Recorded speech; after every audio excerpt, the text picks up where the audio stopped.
Hello dear student, welcome. तो अभी हम लोग बच्चों लोग फाइनल रोकड़ का सम सॉल्व कर रहे हैं। इसके पहले भी मैंने 40-50 सम सॉल्व कर दिया हूँ। अब ये वाला क्वेश्चन में नया क्या मालूम है, बहुत सारी चीज नया दी है। अब बहुत से बच्चे जिसको बेसिक भी नहीं आता है और एकदम बेसिक से स्टार्ट करते हैं, तो हमने यहाँ क्वेश्चन लिख दिया टेबल, यह एडजस्टमेंट है। तो जब भी फाइनल अकाउंट सॉल्व करेंगे तो याद रखना, टेबल एक बार लिखना है, एडजस्टमेंट को 2 बार सॉल्व करना है। थोड़ा सेटिंग चेक कर लो बराबर है कि नहीं। हाँ बच्चा, चलो सही है। आ जाओ। तो ये तुम्हारा ट्रेडिंग अकाउंट है, यहाँ फैक्ट्री के रिलेटेड आता है, यहाँ ऑफिस के रिलेटेड आता है, या पार्टनर है। पार्टनर का नाम क्या है? स्पाइडरमैन और बैटमैन। एक स्पाइडरमैन और एक बैटमैन है, एक स्पाइडरमैन है और एक बैटमैन, दो पार्टनर है। ओके। और ये एडजस्टमेंट है, तो पहले एडजस्टमेंट टिक मार्क करने का। ओके। तो क्लोजिंग स्टॉक को टिक मार्क नहीं करते। डेप्रिशिएट प्लांट एंड मशीनरी, तो प्लांट एंड मशीनरी को मैं ऐसे टिक मार्क कर दूंगा, ठीक है। फिर इसके बाद क्या बोला? आरडीडी डेटर्स, तो डेटर्स पे टिक मार्क कर दूंगा। इसके बाद क्या बोला है? सैलरीज पे एडवांस है, तो सैलरीज पे क्या कर देंगे? टिक मार्क कर देंगे, मतलब जहां एक लाइन छोड़ना पड़ता है। फिर पार्टनर्स को पार्टनर का नाम आया, बोथ साइड टिक मार्क नहीं करते।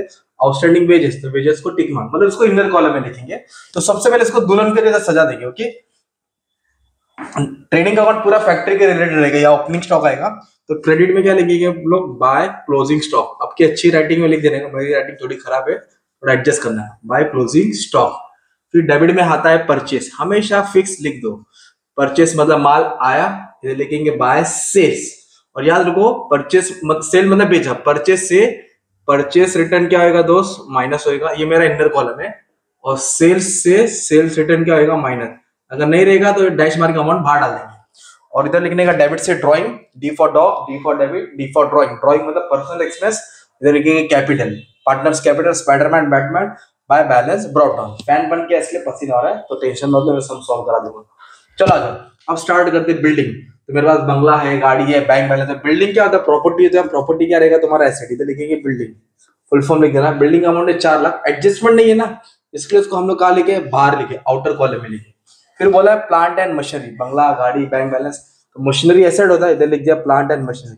पर इधर देखो, हमने टिक मार्क किया ना, तो इसका अमाउंट किधर रहेगा? इनर कॉलम में आएगा। ओके, किधर आएगा? इनर कॉलम में 1,20,000। मतलब इस पे एडजस्टमेंट वो बाद में सॉल्व करेंगे, पहले टेबल की पोस्टिंग। और परचेस, परचेस बोले तो माल खरीदा, तो माल खरीदा तो किधर आएगा? Trading account. और किधर आएगा? डेबिट साइड में आएगा परचेस, 6.5 लाख। तो मैं ऐसे रैंडमली चेक करता हूँ परचेस रिटर्न है क्या किधर। तो परचेस रिटर्न मेरे को नहीं मिला, तो मैं क्या करूंगा? इधर डैश मार के परचेस का ये अमाउंट किधर आ जाएगा भाई? बाहर आएगा। तो परचेस का अमाउंट किधर आ जाएगा? बाहर आ जाएगा, सिंपल। अब उसके बाद दिया है कैरेज, है ना। कैरेज मतलब टेम्पो का भाड़ा होता है, जो माल खरीदते हैं, तो माल खरीदने का खर्चा। जो भी कैरेज होगा वो तुम्हारा ट्रेडिंग अकाउंट में आएगा, क्योंकि ये फैक्ट्री का खर्चा है। मटेरियल के ऊपर जो भी खर्चा होगा, कैरेज, ऑक्ट्रॉय, है ना, रॉयल्टीज, है ना, इंपोर्ट ड्यूटी, वो सब ट्रेडिंग अकाउंट में आता है, सिंपल। कैरेज दिया 7,000, इधर लिख दिया। फिर उसके बाद दिया है क्या रहे? Opening stock. तो आपको मालूम है ओपनिंग स्टॉक डेबिट में आएगा, क्लोजिंग स्टॉक क्रेडिट में आएगा। ओपनिंग स्टॉक का कितना दिया बंटी? 90,000। इधर लिखेंगे 90,000, सिंपल। इधर बोला है वेजेस। वेजेस का मतलब क्या होता है? वर्कर लोग को रोज का हाजिरी देना, तो रोज का पगार, हाजिरी, वेजेस फैक्ट्री वाले वर्कर को मिलता है, इसलिए ट्रेडिंग अकाउंट में आएगा, ठीक है। वेजेस कितना अमाउंट दिया वेजेस का? 35,000। देखो टिक मार्क किया है, तो ये वाला अमाउंट को हम अंदर लिखेंगे, क्योंकि इस पे क्या है? एडजस्टमेंट है, सिंपल। वेजेस के बाद भी बोला डेटर्स। डेटर बोला तो कस्टमर, कस्टमर से पैसा आने वाला। पैसा आने वाला क्या रहेगा तुम्हारा? एसेट्स रहेगा। इधर लिखेंगे आप लोग डेटर्स, क्या लिखेंगे? डेटर्स। कितना दिया डेटर्स? 1.5 लाख। अब अंदर क्यों लिखा? क्योंकि इसके पीछे कहानी है, क्योंकि चूना लगा था, बैड डेट्स हो जाता है। सैलरी, तो सैलरी ऑफिस का खर्चा रहता है। ओके, तो सैलरी ऑफिस का खर्चा रहता है, ऑफिस के एम्प्लॉयज को देता है, इसके लिए वो प्रॉफिट एंड लॉस में आएगा। इधर लिखेंगे सैलरीज। अमाउंट कितना दिया सैलरीज का? 28,000। अंदर इसके लिखेंगे क्योंकि इसके ऊपर एडजस्टमेंट है, तो यह ऑफिस के रिलेटेड रहेगा। Office expense, general expense, salary expense, है ना, interest, discount, commission, bad debt, audit fees, bank charges, accounting charges, वो सब इधर ही आएगा। अभी बोला पोस्टेज, तो पोस्टेज लेटर वेटर कौन देगा? ऑफिस वाला देगा। ओके, तो पोस्टेज भी प्रॉफिट एंड लॉस में आएगा, और इसका अमाउंट बाहर आएगा क्योंकि इस पे एडजस्टमेंट नहीं है। फिर बोला इंश्योरेंस। इंश्योरेंस भी ऑफिस का खर्चा है, तो ऑफिस का खर्चा किधर आएगा दोस्त? प्रॉफिट एंड लॉस में, है ना। इधर लिखेंगे इंश्योरेंस। इस पे एडजस्टमेंट है क्या? एडजस्टमेंट तो नहीं है, तो ये वाला अमाउंट बाहर आएगा 5,000, ठीक है। इंश्योरेंस 5,000। उसके बाद क्या बोला? Bad debts. बैड डेट बोला तो चूना लगा दिया, जो पैसा लेके भाग गया। तो बैड डेट्स भी यही आएगा तुम्हारा। ओके, क्योंकि लॉस होता है, और जो भी लॉस एक्सपेंस है प्रॉफिट लॉस के डेबिट में आएगा। ऑफिस के रेट 3,000, उसको अंदर इसके लिखा क्योंकि डेटर्स के ऊपर एडजस्टमेंट अभी सॉल्व करेंगे। बैड डेट्स के बाद दिया रेंट, तो रेंट हो गया, इंश्योरेंस हो गया, ऑफिस का खर्चा होता है। तो ऑफिस का खर्चा किधर आएगा मेरे भाई, प्रॉफिट एंड लॉस में। कितना रेंट है, 4000। ओके, तो यार अपन ने 4000 लिख दिया। फिर इंश्योरेंस के बाद रेंट हो गया, बैड डेट्स हो गया, डिस्काउंट, इंटरेस्ट, डिस्काउंट, कमीशन। अगर डेबिट है तो डेबिट में लिखेंगे, क्रेडिट है तो क्रेडिट में लिखेंगे। इधर आएगा तुम्हारा, ये आ जाएगा, क्या आ जाएगा तुम्हारा, डिस्काउंट। ओके, यहाँ आप लिख दिया डिस्काउंट, कितना हजार है, 3000। अब डिस्काउंट के बाद क्या दिया है, स्पाइडरमैन ड्राइंग। ड्राइंग बोला तो पर्सनल एक्सपेंस है, और नाम दे दिया, नाम बोला था कैपिटल अकाउंट में आएगा, और क्या डालेंगे, डेबिट में। कितना दिया ड्राइंग, 10,000, 5,000। स्पाइडरमैन का 10,000, बैटमैन का 5,000। सिंपल। सेल्स बोला है, सेल्स मतलब माल बेचा। जो भी माल बेचता है, अगर परचेज इधर है तो सेल्स इधर है। कितना माल बेचा, 8,14,000। 8,14,000 पहले इनर कॉलम में लिखेंगे, फिर सेल्स रिटर्न तो नहीं है, डैश मार के यही अमाउंट किधर आएगा, बाहर आएगा। ओके। क्रेडिटर्स, डेटर्स मतलब एसेट्स, पैसा आने वाला है। क्रेडिटर्स बोलो तो लायबिलिटी, अपने को पेमेंट करना है। क्रेडिटर बोलता पेमेंट करना है, 1,80,000। एडजस्टमेंट नहीं, इसलिए अमाउंट किधर डाला, बाहर डाला। फिर बोला है बैंक लोन। देखो इन्वेस्टमेंट एसेट होता है, देखो debtor, creditor, bill receiver, bills payable, investment, bank loan. ठीक है, ऐसा तुमको याद करना। ओवरड्राफ्ट भी इधर ही आएगा।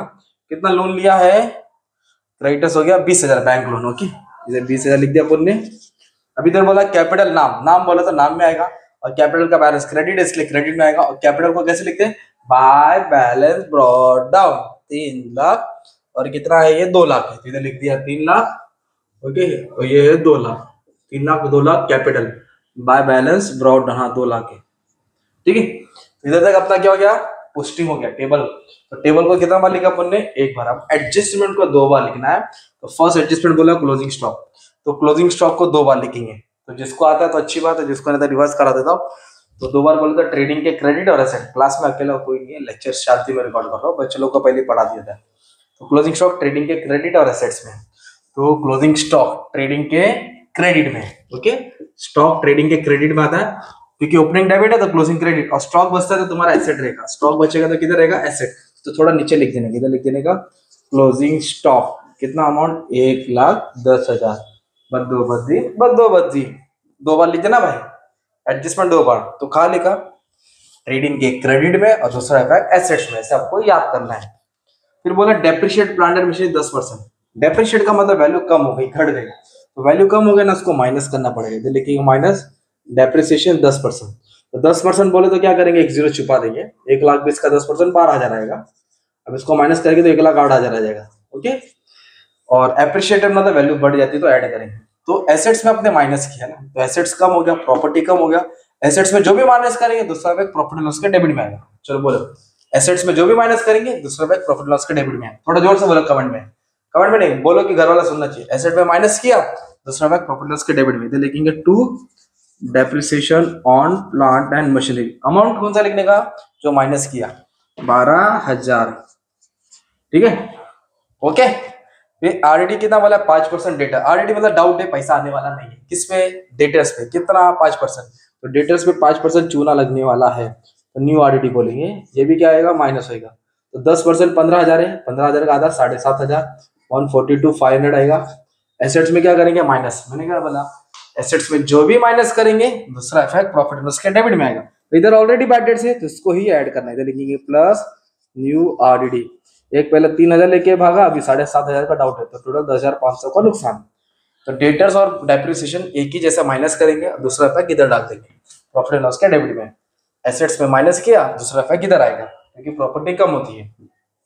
Salary include 2,500 advance. एक होता है एडवांस, एक होता है आउटस्टैंडिंग। आउटस्टैंडिंग मतलब कम भरा तो इसको प्लस करके लाइबिलिटी में डालते हैं। तो एडवांस मतलब ज्यादा भरा, प्रीपेड होता है, उसको माइनस करेंगे। सैलरी एडवांस है तो एडवांस क्या होगा दोस्त, माइनस होगा। एडवांस क्या होगा, माइनस होगा। कितना एडवांस भरा, आप लोग लेंगे एडवांस सैलरी 2,500, तो 2,500 को क्या करेंगे, इधर माइनस करेंगे। ठीक है, ओके, तो आएगा 25,500। 2,500 को क्या करेंगे, माइनस। अगर इधर का माइनस इधर आ रहा है तो इधर का माइनस इधर आएगा ना यार, लॉजिक।